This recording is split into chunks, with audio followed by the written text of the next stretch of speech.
Estos se creían guerreros, pero una cosa es creerse y otra cosa es enfrentarse al enemigo.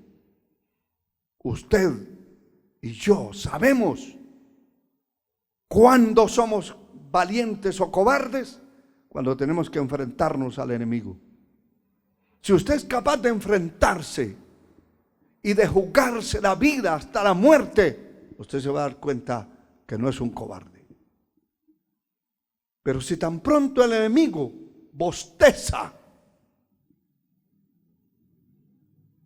lo mira, lo amenaza, dice algo malo de usted, y usted empieza a temblar y empieza a esconderse, sale huyendo, dése cuenta que de valentía no tiene ni el nombre. Es fácil decirlo, como estos hombres. Es más, el profeta llegó a la casa de Isaí, del padre de David, y de todos estos hombres, que eran 7 más, el 8º era David. Y cuando salió el más grande de todos, entonces el profeta Samuel pensó que Eliab, el verso 6 lo registra, dice que aconteció que cuando ellos vinieron, él vio a Eliab y dijo, está hablando de Samuel, de cierto delante de Jehová está su ungido, porque le vio la apariencia, la grandeza, el cuerpo, los musculotes, y dijo, no hay otro. De hecho, este es el ungido. Y Jehová respondió a Samuel, no mires a su parecer, ni a lo grande de la estatura, porque yo lo desecho, porque Jehová no mira lo que mira el hombre, pues el hombre mira lo que está delante de sus ojos, pero Jehová mira el corazón. Claro que Dios miró el corazón, pero miró la apariencia también de aquel hombre. ¿Se equivocó el profeta? Sí. Y se volvió a equivocar, y se volvió a equivocar. Pasaron todos. Y al final el profeta dice al padre de estos hombres, no hay otro. Porque yo no me voy a sentar a la mesa a comer, a celebrar el triunfo de haber ungido al rey sin que haya aparecido. Y le dijeron que sí. De hecho,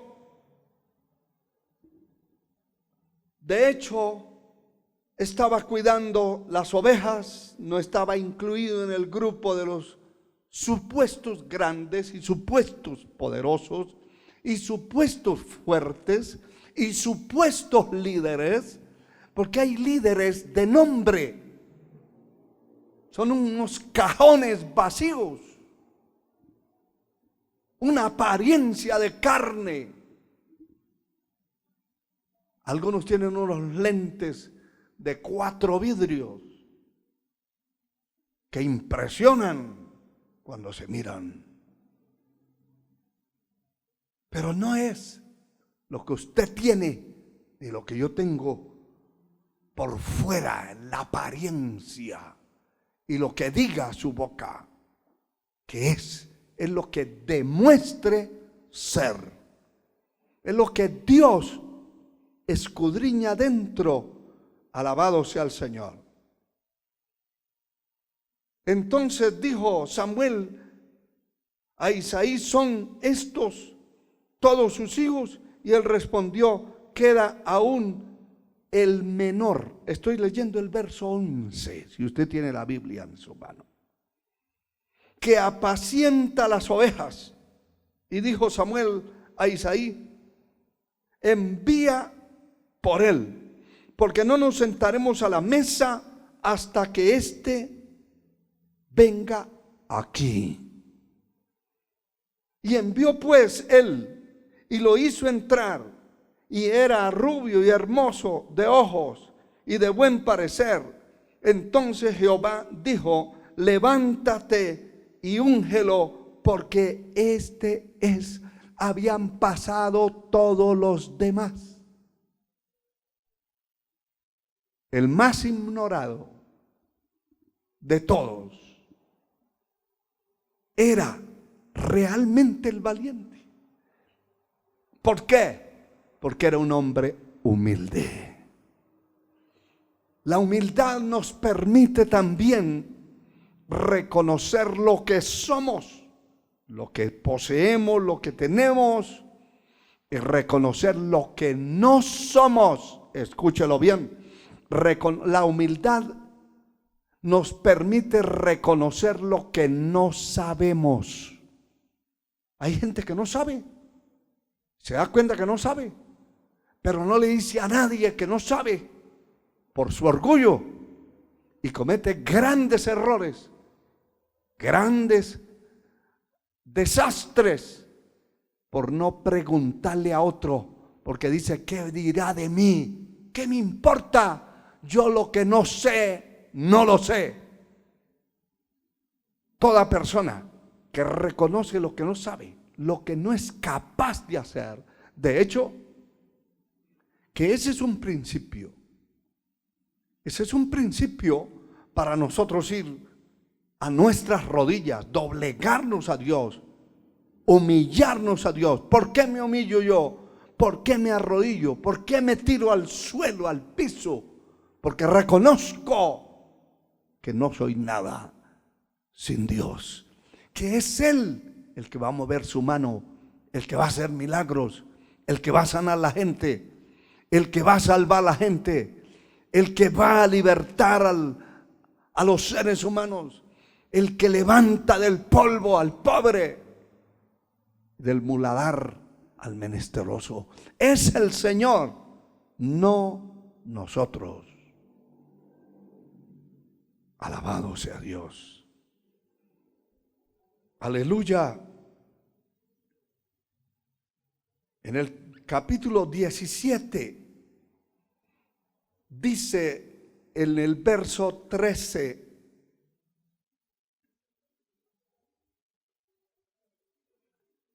mire esto. Y los 3 hijos mayores de Isaí habían ido para seguir a Saúl a la guerra. Y los menciona porque eran los supuestos guerreros. Y tal vez hasta su propio padre estaba equivocado. Su propio padre tenía al muchacho David por allá escondido en el monte, cuidando las ovejas, pero aquellos ya no eran para hacer ese trabajo. Y ahí se basa también el orgullo, la altivez. Cuando una persona es humilde, no le importa lo que tenga que hacer.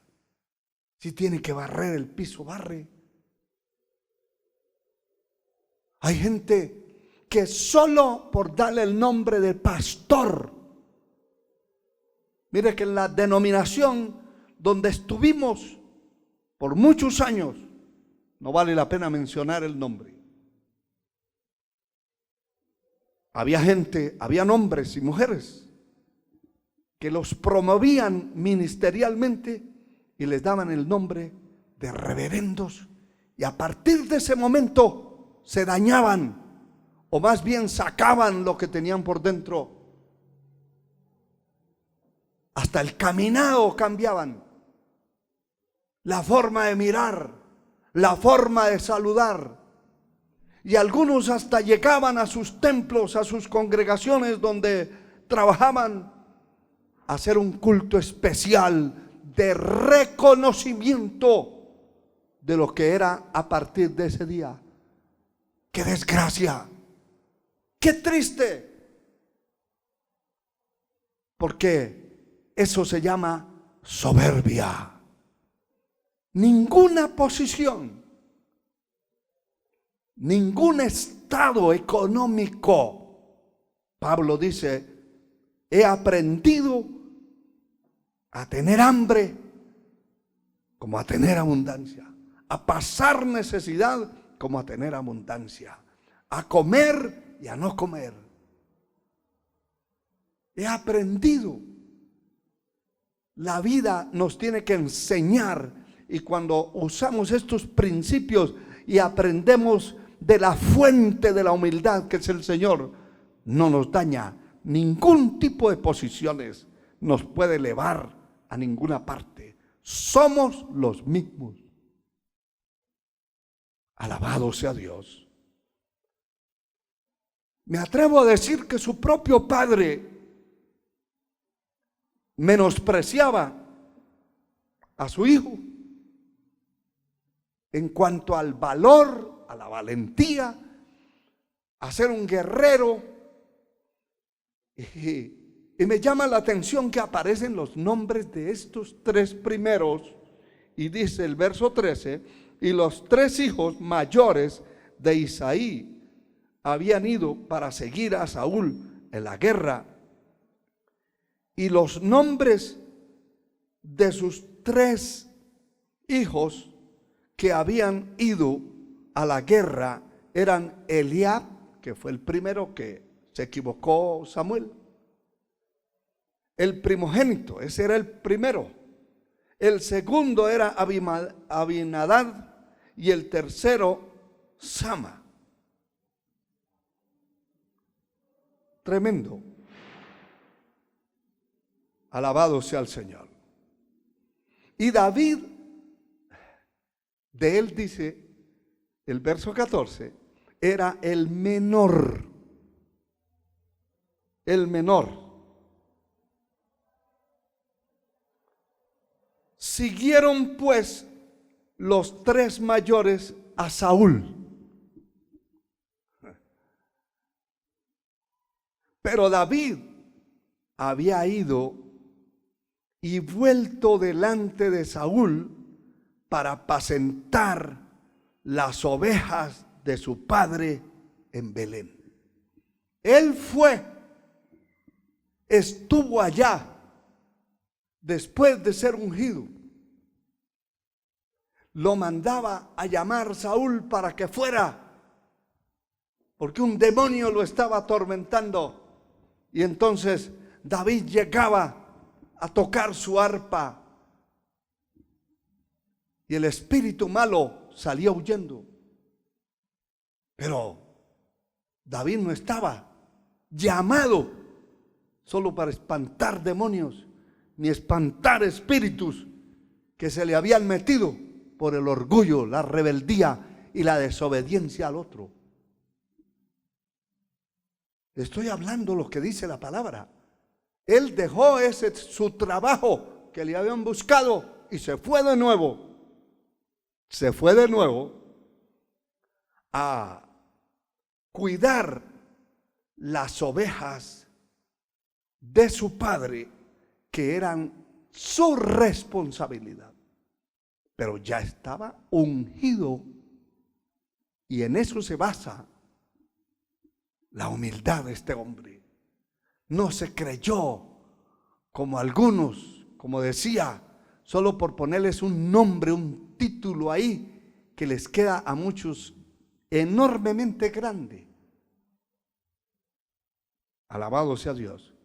De todos modos, él se mantuvo en el estado que tenía antes de ser reconocido y ungido como el líder de Israel. Él lo iba a hacer, no lo era en el momento.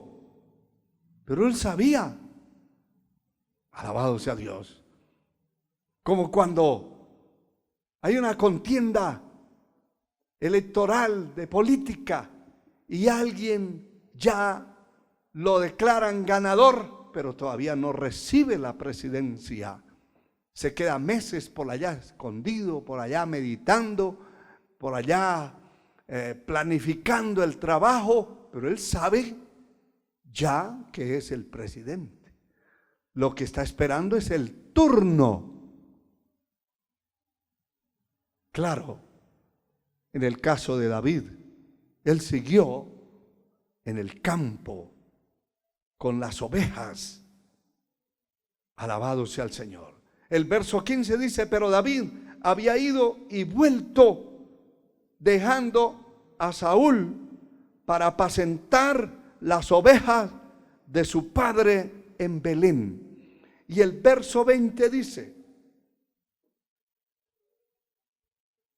se levantó pues David de mañana, y dejando las ovejas al cuidado de un guarda, se fue con su carga como Isaí le había mandado.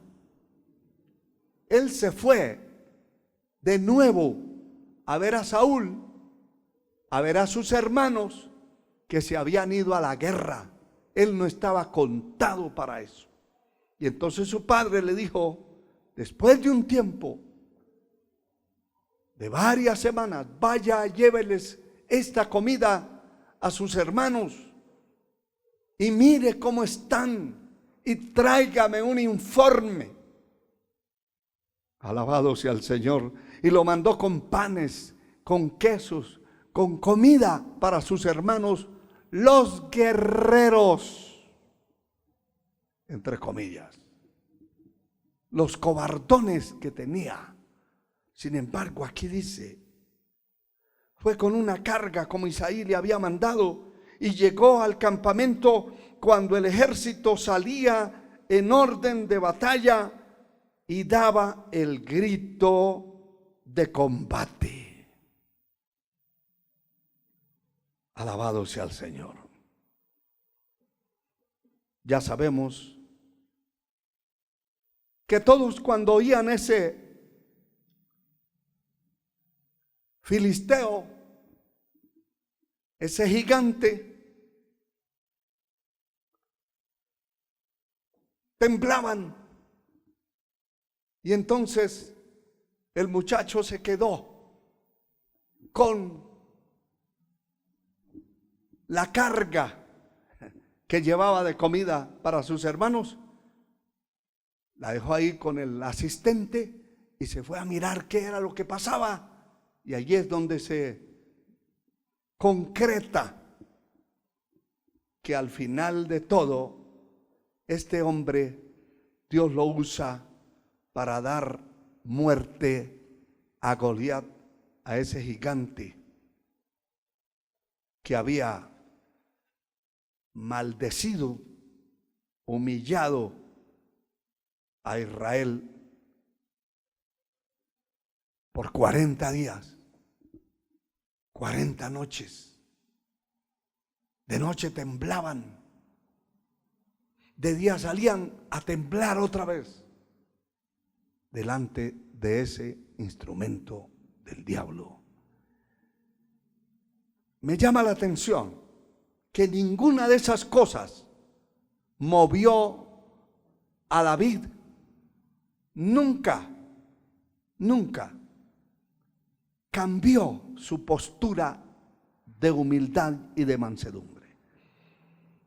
Y me llama la atención que el segundo libro de este mismo profeta, segundo libro del profeta Samuel, el capítulo 7, versículo 8 y 9, habla de lo que Dios había hecho y le había hablado a David. Y dice, a través del profeta Natán: ahora pues dirás así a mi siervo David: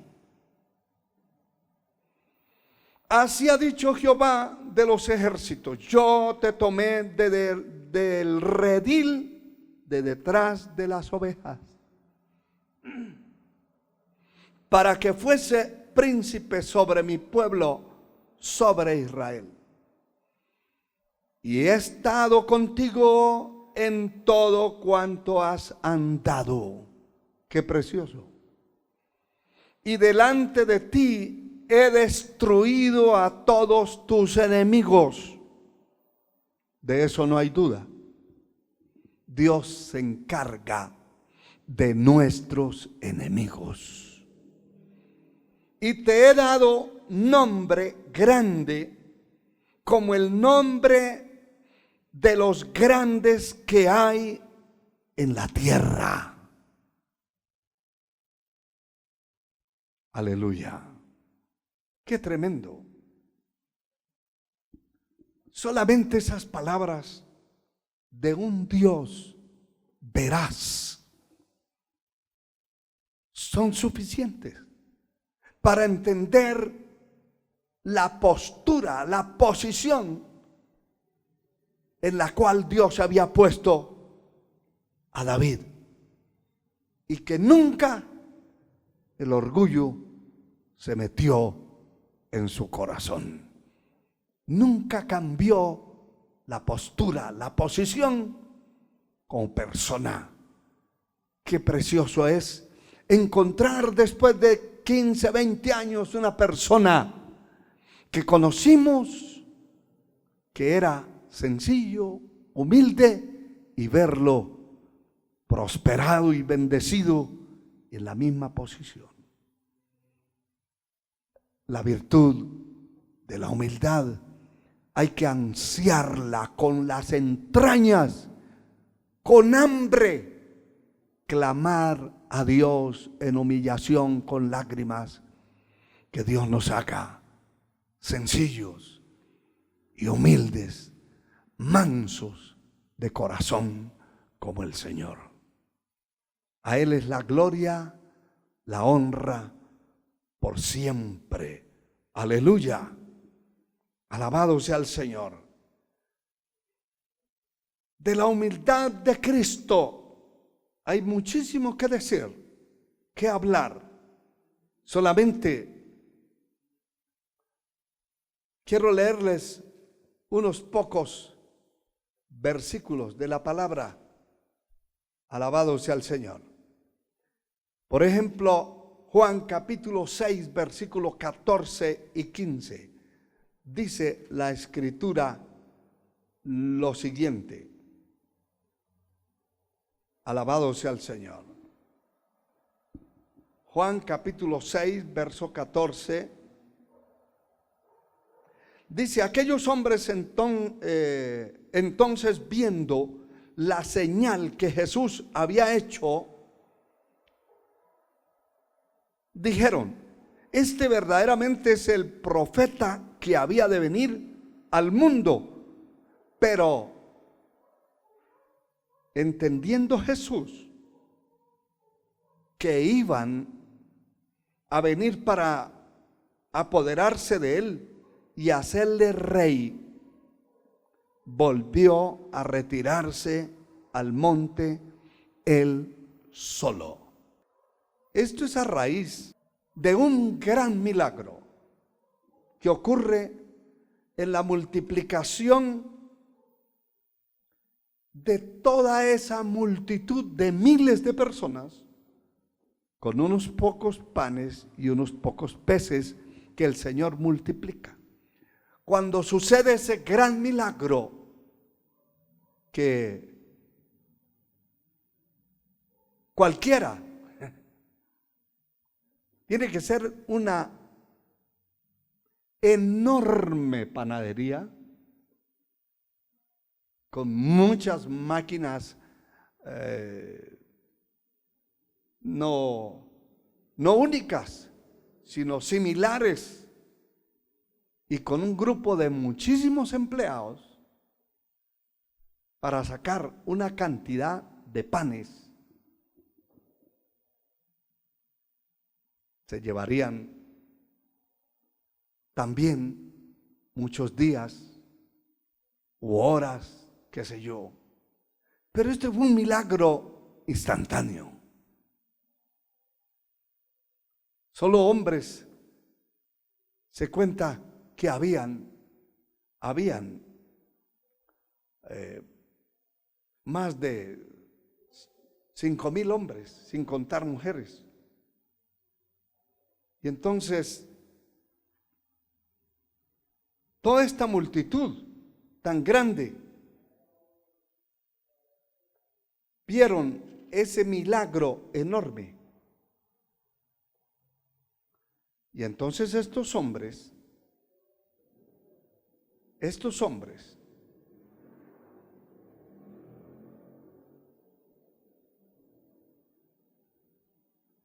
quisieron echar mano del Señor por la grandeza del milagro y decían: definitivamente no hay otro como este. Este nos va a dar de comer, va a producir, mejor dicho, aquellos